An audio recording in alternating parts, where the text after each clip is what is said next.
Hi students, today we are going to discuss about the average velocity. So average velocity means consider a particle located initially at point P. Consider a point particle located at initially P having position vector R1. So இப்போ நம்ம consider பண்ணியிருக்கோம் அப்படின்னா இது வந்து ஒரு நம்மளுடைய X axis Y ஆக்சிஸில் இருக்கும் அப்படின்னா ஸோ இதில் வந்து நம்ம என்ன பண்ண போகிறோம் அப்படின்னா ஒரு இனிஷியலாக ஒரு பாயிண்ட்டு இந்த இடத்துல பீன்ற பாயிண்டில் நம்மளுடைய ஆப்ஜெக்ட் இருக்கிறதா எடுத்துப்போம். அது பார்த்திங்கன்னா position vector R1. Okay, in a time interval del t the particle is moved to the point Q having position vector R2. So இந்த இடத்துல இருக்கிறதா நம்ம எடுத்துக்கலாம். அப்போ என்ன ஆகும் அப்படின்னா ரைட், இப்போது இதனுடைய இனிஷியல் டைம் வந்து டைம் டிஃப்ரென்ஸ் வந்து எவ்வளோ டைமிங் டிஃப்ரென்ஸ்லன்னா டெல்டி டைம் டிஃப்ரென்ஸில் இந்த பொசிஷன் வெக்டர் R2ன்றதெல்லாம் மாறி இருக்கு. What are the displacement vector? That means the displacement vector del R is equal to displacement vector del R is equal to R2 vector minus R1 vector. So this is shown in the figure. இதுதான் நம்மளுடைய டயக்ராம்க்கு இருக்குது. ஓகேங்களா? So இப்போ இதில் displacement கண்டுபிடிச்சிட்டோம். So average displacement consider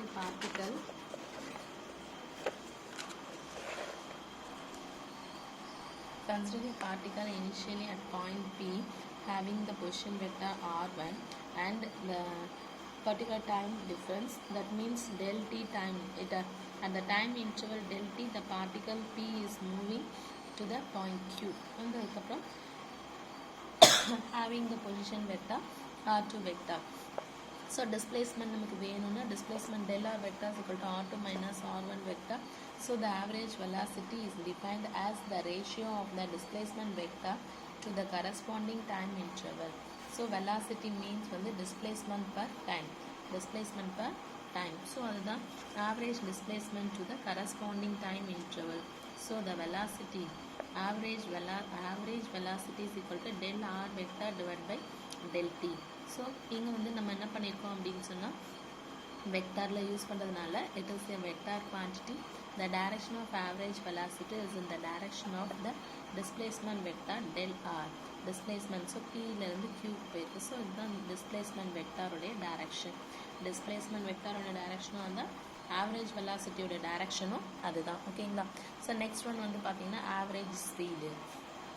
Average speed is defined as the ratio of the total path length traveled by the particle in a time interval. Total path length traveled by the particle in a time interval. So average speed is equal to total path length divided by total time. Total path length divided by total time. So இதில் ஒரு example some கொடுத்துருக்காங்க. என்னன்னு பார்த்தீங்கன்னா consider an object traveling in a semicircular path from the point O to the point P in a 5 seconds. So ஓங்கிற பாயிண்ட்லேருந்து ஒரு object வந்து என்ன பண்ணியிருக்கு அப்படின்னா பிங்கிற பாயிண்ட்க்கு ட்ராவல் ஆகிருக்கு. அப்படி ட்ராவல் ஆகக்கூடிய பாத்து பார்த்தீங்க அப்படின்னா செமி சர்க்கிளாக இருக்குது. செமி சர்க்கிளாக இருக்கும்போது எவ்வளோ டைம் டிஃப்ரென்ஸில் அப்படின்னு சொன்னால் 5 செகண்ட் டைம் டிஃப்ரென்ஸில் போயிருக்குது. ஓகேங்களா? ஸோ அந்த டிஸ்டன்ஸ் வந்து இங்கே நம்ம பார்க்கும்போது அது அந்த டயமீட்டர் வந்து பார்த்தீங்கன்னா 10 சென்டிமீட்டர். பிகாஸ் இது வந்து செமி சர்க்கிள் அப்படின்னு நம்ம சொல்லியிருக்கோம். ஸோ செமி சர்க்கிள் அப்படின்னு மீன்ஸ் அதோட டயமீட்டர். ஸோ இதில் லென்த்து சொல்லும்போது டயமீட்டர் வந்து 10 சென்டிமீட்டர். ஸோ இப்போ நம்ம கால்குலேட் த ஆவரேஜ் வெலாசிட்டின்னு சொல்லியிருக்காங்க. ஸோ ஆவரேஜ் வெலாசிட்டி நம்ம கண்டுபிடிக்கணும் அப்படின்னு சொன்னால் என்ன செய்யணும்னா டிஸ்பிளேஸ்மெண்ட் வேணும். ஸோ டிஸ்பிளேஸ்மெண்ட் எங்கேருந்து எங்கே ஆர்பியில் ஆர்ஓலேருந்து RP. So that means RP to minus RO. So del R vector கண்டுபிடிக்கணும். Displacement vector del R vector is equal to R2 minus R1 vectorன்னு சொல்லியிருக்கோம். So R2 means RP minus RO vector. So இங்கேருந்து இருக்கிறது RP வந்து என்னது நமக்கு 10 X ஆக்சிஸில் இருக்குது. So 10I. இது வந்து என்னது 0I. ஸோ அப்போ 0 தேவையில்லை. ஸோ அப்போ ஆர்பிக்கு பதிலாக என்ன பண்ண போகிறோம் அப்படின்னு சொன்னால் ஆர்பி வந்து 10I, RO வந்து 0, del T வந்து 5 seconds கொடுத்துட்டாங்க. So 10I divided by 5 seconds. So average velocity is equal to 10 by 5 போட்டோம்னா 2 கிடைக்க போகுது. 10 by 5 போட்டால் 2. So 2I centimeter per second because இது வந்து நம்மளுடைய வெலாசிட்டியோடைய யூனிட்டு. ஓகேங்களா? So average velocity is in the position in the positive x direction velocity. ஏன்னா இங்கே வந்து நமக்கு பாசிட்டிவ்ல தான் ஆன்சர் கிடைச்சிருக்கு. ஸோ அதனால் average velocity is in the positive direction, positive x direction அது கூட. So the average speed is equal to total path length divide by time taken. Total path length வந்து இது வந்து செமி சர்க்கிள், பாத் வந்து semi சர்க்குலராக இருக்குது. Semi சர்க்குலராக இருக்குது அப்படிங்கும்போது கண்டிப்பாக நமக்கு ஆன்சர் வந்து என்ன வரணும்னா டோட்டல் பாத் லென்த் வந்து 2πr வேணும் இல்லையா.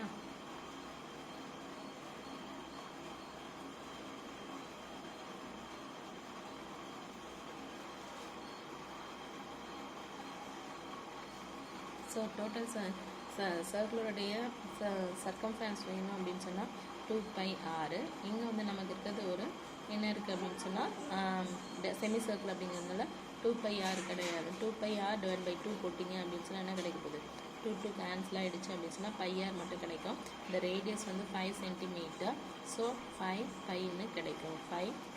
ஸோ அதனால் இப்போ நம்ம இங்கே ஆன்சர் எடுத்து எழுதணும் அப்படின்னு சொன்னால் total path length that means semi circular பாத்தோடைய வேல்யூ பார்த்தீங்கன்னா 5π டிவைட் பை 5π/5 ஏன்னா டைம் டேக்கன் வந்து 5 செகண்ட். ஸோ 5 கேன்சல் ஆகிடும். இப்போ 5 centimetre per second, that is 3.14 centimeter per second. This is the average speed. Note that the average speed is greater. Average speed is greater than the magnitude of average velocity. Greater than the average velocity. Speed வந்து velocity-யோட அதிகமாக இருக்கும். ஓகேங்களா. Next one வந்து instantaneous velocity R velocity. Instantaneous means என்ன அப்படின்னா instant coffee அப்படின்னு சொல்கிறோம் இல்லையா. ஸோ அந்த நேரத்தில் அப்போவே கரெக்டாக நமக்கு ரெடி இந்த டைமில் இப்போ வேணும் அப்படின்றது தான் இன்ஸ்டன்ட் அப்படின்னு நம்ம சொல்கிறது. So instantaneous velocity at an instant or simply velocity. At an instant, t is defined as limiting value of the average velocity del t tends to 0 evaluated at time t. So என்ன அப்படின்னா del tன்னு சொல்கிறோம் இல்லையா, time difference அப்படின்றோம். இங்கே time difference கிடையாது. நமக்கு என்ன வேணும் அப்படின்னா அட் டைம் டீக்கு வேணும். அதாவது அட் எ பர்டிகுலர் டைமில் என்ன இருக்குது அப்படிங்கிறத நம்ம தெரிஞ்சுக்கிறது. So in other words velocity is equal to the rate of change of position vector with respect to the time. So velocity is a vector quantity. So the instantaneous velocity v vector is equal to இங்கே வந்து நம்ம time del t tends to 0 அப்படின்னு சொல்கிறோம் இல்லையா. So 0லேருந்து start ஆகும், 0 1 2 3 அந்த மாதிரி. அதனால் limit del t tends to 0 del r vector, that is rate of displacement vector, rate of change of displacement vector to the time ஓகேங்களா. ஸோ அதனால் del r vector divided by del t. So del r vector நம்ம dr vector by dtன்னு எழுத முடியும். In the component form this velocity is, இது வந்து நம்ம component form means வந்து Cartesian coordinate systemல எழுதுவோம். அப்போ v vector is equal to dr vector divided by dt. Here the r is the position vector, therefore xi vector plus xj vector plus drk, unit cap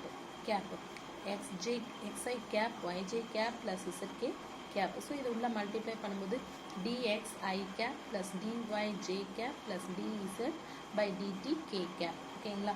so here dx by dt is equal to vx. ஏன்னா இது ஒரு displacement. So அதனால் என்ன ஆகும், rate of change of displacement வந்து velocity, அதனால் vxன்னு போடலாம். So that is the x component of velocity. vx அப்படிங்கிறது எக்ஸ் காம்போனண்ட்டில் இருக்கக்கூடிய வெலாசிட்டி. அதே மாதிரி இது என்னென்னு எழுதலாம், vyன்னு எழுதலாம். இது எப்படி எழுதலாம் அப்படின்னா vzன்னு எழுதலாம். ஸோ y காம்போனண்ட்டில் இருக்கக்கூடிய வெலாசிட்டி, z காம்போனண்ட்டில் இருக்கக்கூடிய velocity. therefore v vector is equal to vxi plus vyj plus vzk. So இந்த மாதிரி நம்மளால் எழுத முடியும். ஓகேங்களா. நெக்ஸ்ட் வந்து நமக்கு magnitude of velocity v is called the speed. magnitude of velocity v is called speed. So என்ன செய்யலாம் அப்படின்னு சொன்னால் v is equal to square root of vx square plus vy square plus vz square. இது நம்மளுடைய formula. So speed is always positive scalar quantity. Speed is always a positive scalar quantity. The unit of speed is also meter per second. The unit of speed is always positive quantity. speed is always a positive scalar quantity and the unit of speed is also meter per second. So இந்த இதெல்லாம் 1 மார்க்ஸில் கேட்கலாம். So அதெல்லாம் கொஞ்சம் கேர்ஃபுல்லாக படிச்சுருங்க. Right, the position vector of a particle is given by ஒரு example sum. இப்போ இது வந்து நம்மளுடைய பொசிஷன் வெக்டார் கொடுத்துருக்காங்க. அவங்க என்னென்ன கேட்டிருக்காங்கன்னா calculate the velocity speed at a particle of the speed at any instant of time t, at any instant of time t, எந்த instant of time டீயில் வேணாலும் கண்டுபிடிங்கன்னு சொல்லிட்டாங்க. நெக்ஸ்ட் ஒன் வந்து calculate the velocity and speed of the particle at time 2 second, at time 2 seconds. So இப்போ நமக்கு first வந்து velocity கண்டுபிடிக்கணும். Solution velocity கண்டுபிடிக்கணும்னா ஃபார்முலா வந்து rate of change of displacement, rate of change of displacement that is called as velocity நமக்கு தெரியும். So dr by dt. So அப்போ என்ன பண்ணலாம், d by dt into 2ti d by dt into 2ti plus 3t square j plus minus 5k cap. ஓகேங்களா? So இது வந்து நம்மளுடைய ஃபார்முலாவில் சப்ஸ்டியூட் பண்ணியாச்சு. இப்போ இங்கே நம்ம எதை டிபெண்ட் பண்ணி டிஃப்ரென்ஷியேட் பண்ண போகிறோம் அப்படின்னு சொன்னால் டீயை டிபெண்ட் பண்ணி டிஃப்ரென்ஷியேட் பண்ண போகிறோம். ஆனால் இங்கே பார்த்தீங்க அப்படின்னு சொன்னால் டீயோட வேல்யூ எதில் இருக்கோ அதை மட்டும்தான் டிஃப்ரென்ஷியேட் பண்ணலாம். இங்கே டீ இருக்குது. ஸோ டீயை ஒரு தடவை டிஃப்ரென்ஷியேட் பண்ணோம் அப்படின்னு சொன்னால் நமக்கு கிடைக்கிறது 1. தட் மீன்ஸ் dt by dtன்னு கிடைக்கும். அப்போ நமக்கு வந்து 1 கிடைக்கும். ஸோ அதனால் 2i கேப்பு ப்ளஸ் இங்கே 3 இருக்கா, அந்த 3 எப்படி இங்கே எடுத்துக்கோங்க. t ஸ்கொயர் இருக்கா, அந்த t ஸ்கொயரை நம்ம டிஃப்ரென்ஷியேட் பண்ணோம் அப்படின்னு சொன்னால் 2t கிடைக்கும். 2t j cap. இங்கே t கிடையாது. ஸோ அதனால் இங்கே வேல்யூ வராது, 0. கான்ஸ்டன்ட் இன்ட்டு டிஃப்ரென்ஷியேட் பண்ணால் 0. ஸோ அதனால் அதை விட்டுருவோம். அப்போ என்ன ஆகும்னா 2i cap plus 3 into 2 6t j cap, 6t j cap. இது நம்மளுடைய வெலாசிட்டி ஃபார்முலா. ஸோ இப்போ இது என்ன டிஃப்ரென்சேஷன் அப்படின்னும் போது டிஃப்ரென்சேஷன் எப்படி வரும் அப்படின்னு சொன்னால் இந்த வீடியோடைய லாஸ்ட்டில் சொல்லிடுறேன் டிஃப்ரென்சேஷன் எப்படி பண்ணணும் அப்படின்னு சொல்லிட்டு. the speed v of t. So இப்போ ஸ்பீடு நம்ம கண்டுபிடிக்கணும்னா ஃபார்முலா என்ன அப்படின்னா vx vy எல்லாத்தையும் ஸ்கொயர் பண்ணி ரூட் எடுத்தால் போதும். ஸோ அப்போ எக்ஸ் ஒய் நம்மக்கிட்ட இருக்குது. ஸோ அதை ஸ்கொயர் பண்ணோன்னா 2 square plus 6t whole square. So இப்போ 2 ஸ்கொயர் 4 6t ஸ்கொயர் என்ன ஆகும் அப்படின்னு சொன்னால் நம்மளுடைய வேல்யூ வந்துட்டு ஸோ சிம்பிளிஃபை பண்ணல, அப்படியே விட்டாங்க. the speed v of t is equal to root of 2 square plus 4t square meter per second. ஓகேங்களா? இப்போ நம்ம கேட்டிருக்கிறது the velocity of the particle at t is equal to 2 செகண்டில் எவ்வளோ இருக்குன்னு கேட்டிருக்காங்க. at t is equal to 2 செகண்ட்னா டீயோட இடத்துல வந்து 2ன்னு சப்ஸ்டியூட் பண்ணோம் அப்படின்னா v at 2 seconds equal to 2i plus 6 into 2 வந்து 12j cap. 6 into 2 வந்து 12j cap. ஸோ அதனால் speed of the particle at t is equal to 2 செகண்ட்னா இந்த ஃபார்முலாவில் மறுபடியும் நம்ம டீக்கு பதிலாக 2 சப்ஸ்டியூட் பண்ணுறோம் அப்படின்னா root of 2 square plus 6 into 2 வந்து 6 into 2 வந்து 12 whole square மாறிடும். ஸோ ரூட் எடுத்தோம் அப்படின்னா 4 plus 144 is equal to 148. root of 148 that will be approximately equal to 12.1 second meter per second. So note that the particle has velocity component along x and y direction. வெலாசிட்டியை பார்த்தீங்க அப்படின்னா நமக்கு I and j cap இருக்கு இல்லையா? So அதனால் ஐங்கிறது X axis, ஜேங்கிறது Y axis. அப்போது X and Y டைரக்ஷனில் கண்டிப்பாக velocity இருந்திருக்கு. அதே மாதிரி along the Z direction the position has constant value. Z direction நம்ம பார்த்தோம் அப்படின்னா டீயோட வேல்யூவே இல்லை. அதனால் அது வந்து நம்ம கான்ஸ்டன்ட் சொன்னோம். அப்போ கான்ஸ்டன்ட் வேல்யூவாக அது இருந்துடும். Okay, and hence there is no z component for velocity. ஓகேங்களா? ஸோ இதை வச்சு எக்ஸாம்பிள் 2.22 நீங்கள் சம் வந்து நீங்கள் போட்டு பாருங்கள். ஓகே, ஸோ இப்போ ஒரு டிஃப்ரென்சேஷன் அப்படிங்கிறத நம்ம எப்படி போட முடியும் அப்படிங்கிறத இப்போ பார்ப்போம். இப்போ இதை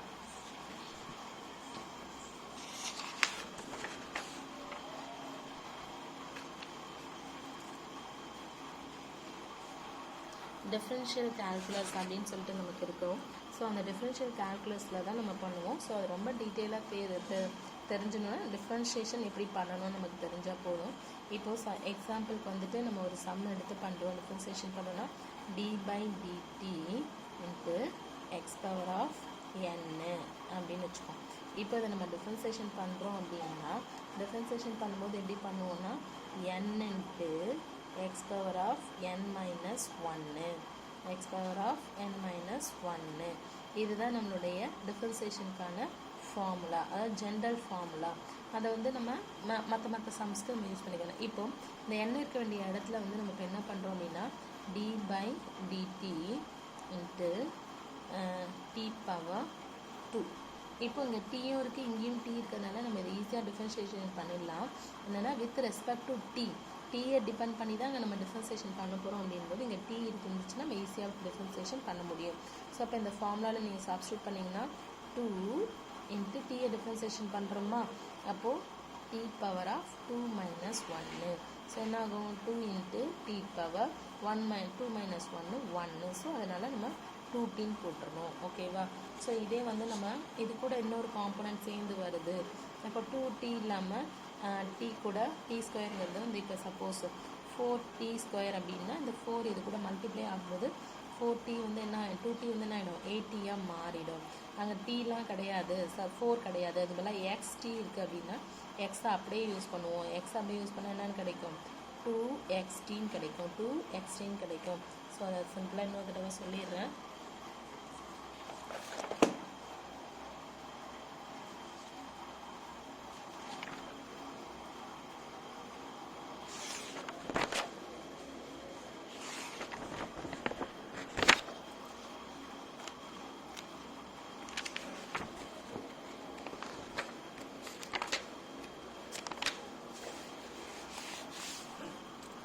இப்போது டி பை டிடி இது வந்து டி ஸ்கொயர்னு இருக்குது. அப்போ என்ன பண்ணுவோம் 2t டிஃபரன்ஷியேஷன் பண்ணுவோம். ஏன்னா நம்மளோட general formula n into D power இல்லைனா X power n minus 1 n into X power T power n minus 1. Suppose D by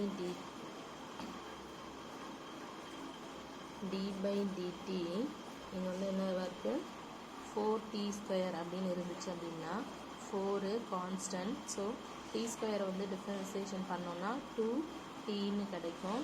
so 2t கிடைக்கும்போது 4 இன்ட்டு 2 18 கிடைக்கும். நெக்ஸ்ட்டு டி பை டிடி இங்கே வந்துட்டு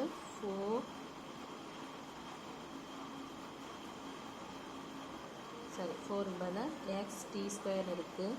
அப்போ என்ன ஆகுனா எக்ஸை அப்படியே வச்சுருங்க. டி ஸ்கொயரை டிஃபரன்சியேஷன் பண்ணோன்னா 2t கிடைக்கும். ஸோ 2xt கிடைக்கும். ஓகேங்களா. ஸோ நம்மளுடைய general formula n into D power minus 1. T இருந்தால் மட்டும்தானா இன்ஸ்டெட் ஆஃப் டீக்கு பதில் இங்கே ஒய் இருக்குது அப்படின்னா ஒய்டின்னு இருக்கணும். அதுக்காக தான் இங்கே நான் இப்படி போட்டு காமிச்சேன். இங்கே எக்ஸ்ன்னு இருந்துச்சுன்னா இந்த இடத்துல என்ன ஆகும் இந்த டி ஸ்கொயருக்கு பதிலாக எக்ஸ் ஸ்கொயர்னு வரும், ஒய் இருந்தால் ஒய் ஸ்கொயர்னு வரும். சரிங்களா. ஸோ இது வந்து ரொம்ப டீட்டெயிலாக நீங்கள் வந்து மேக்ஸில் படிப்பீங்க. இப்போதைக்கு நமக்கு தெரிய வேண்டியது இந்த ஜென்ரல் ஃபார்முலாவை வச்சு நம்ம எப்படி இதை டிஃபரன்சியேஷன் பண்ணுவோன்றது மட்டும் தெரிஞ்சால் போதும். அதர்வைஸ் வந்து மேக்ஸில் உங்களுக்கு டிஃபரன்சியேஷன் அப்படின்னா என்னன்றதை ரொம்ப டீட்டெயிலாக படிப்பீங்க. ஓகேங்களா. Thank you students.